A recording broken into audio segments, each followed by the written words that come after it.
দারিদ্র্য লাঞ্ছনা কোনো কিছুতেই দমাতে পারেনি কাটোয়ার মঙ্গলকোটের মাসারু গ্রামের দিনমজুর আদিবাসী পরিবারের ছেলে রবি হাঁসদাকে।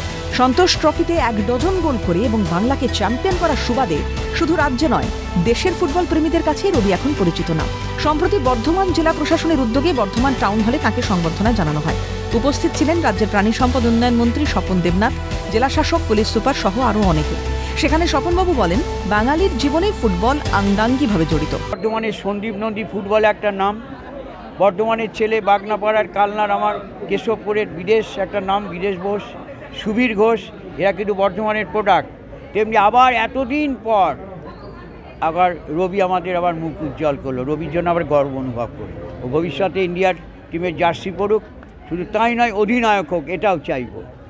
তোমার সংসার চালানোর অসুবিধা আছে, এসপি সাহেব, ডিএম সাহেব ছিলেন, তাদের একটা কর্মসংস্থানের ব্যবস্থা মুখ্যমন্ত্রী করছেন। ছাত্রের সাফল্যে গর্বিত কোচ মুদ্রা সেন শোনালেন ছাত্রের একাগ্রতা আর নিষ্ঠার কথা। ছিলই ওর ফুটবলের প্রতি একাগ্রতাও চরম ছিল। ও নেই করে ধরুন আপনার 8 থেকে 9 কিলোমিটার দূরে এসেও প্র্যাকটিস করতো নিয়মিতভাবে, এবং প্র্যাকটিসে কোনো দিন কামাই দেয়নি। আর আমাদের এই আশেপাশে যেসব টুর্নামেন্টগুলো তো যেখানে সে খেলতে যেত, সে তার প্রতিবার বিকাশ দেখাতো। তার ফলে তখনই বোঝা গেছিলো যে কিছু হতে পারে।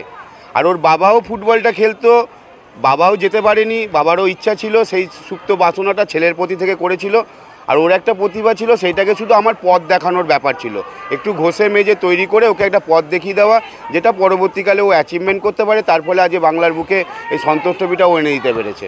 রবির মাও পেশায় দিনমজুর, নিত্য অভাব অনটনের মধ্যে ছেলেকে মানুষ করে আজ মায়ের চোখে জল, তবে সেই জল আনন্দের, গর্বের। বুট জুতো ওই ছেঁড়া খুঁড়ে নিয়ে ওই করেই চালাতো। তারপরে ভাতারে প্র্যাকটিস করতে দিয়ে তারাও দিত, সে বুট নিয়েই ও খেলা করতো। ওর বাবা এই গর্ত হয়ে গেছে বলে তাই আমাদের চোখে জল পড়লো তখন। বাবাও কি ফুটবল খেলতো? হ্যাঁ, বাবাও সে ফুটবল খেলতো। আরও অনেক দূর এগোতে চান রবি, চান জাতীয় দলের জার্সি গায়ে দিতে। আপাতত লাজুক রবি অবশ্য নিজের সাফল্যের কথা বলতে নারাজ, শুধু বললেন পরিশ্রম। একমাত্র কঠোর পরিশ্রমী পারে লক্ষ্যে পৌঁছে দিতে। সবাইকে আশীর্বাদ করেছেন আমি আরো বড় হতে পারি। Thank you. এই জায়গায় যে পৌঁছলেন, আপনাকে কতটা প্রতিকূলতার মুখোমুখি হতে হয়েছে?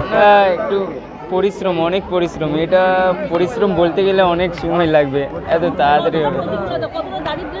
এটা কি বলবো আপনাদেরকে, এখন টাইম নেই। পরের লক্ষ্য ইন্ডিয়া খেলার। গ্রামের মাটির বাড়িতে সাজানো রয়েছে একাধিক মেডেল, ট্রফি। 2017 সালে বাংলার হয়ে অনূর্ধ্ব-19 টুর্নামেন্টে অধিনায়কের দায়িত্ব পালন করেন রবি। তারপর কলকাতার ফুটবলে পরিচিত মুখ তিনি। মাঝে বেশ কিছুদিন হাঁটুতে চোট পাওয়ার কারণে মাঠের বাইরে থাকতে হয় তাকে। পরে হাঁটুর চোট কাটিয়ে ফিরে আসেন ময়দানে। স্বপ্ন একটাই, ইন্ডিয়া টিমের খেলা। শুধু খেলা নয়, একদিন ক্যাপ্টেনও হওয়া। গ্রামের ছেলের সেই স্বপ্ন যেন পূরণ হয়, চাইছে সারা বর্ধমানবাসী। ক্যালকাটা টেলিভিশন নেটওয়ার্কের পক্ষ থেকে রবির প্রতি থাকলো একরাশ শুভেচ্ছা। অরূপ সেনগুপ্তের রিপোর্ট, ক্যালকাটা টেলিভিশন নেটওয়ার্ক।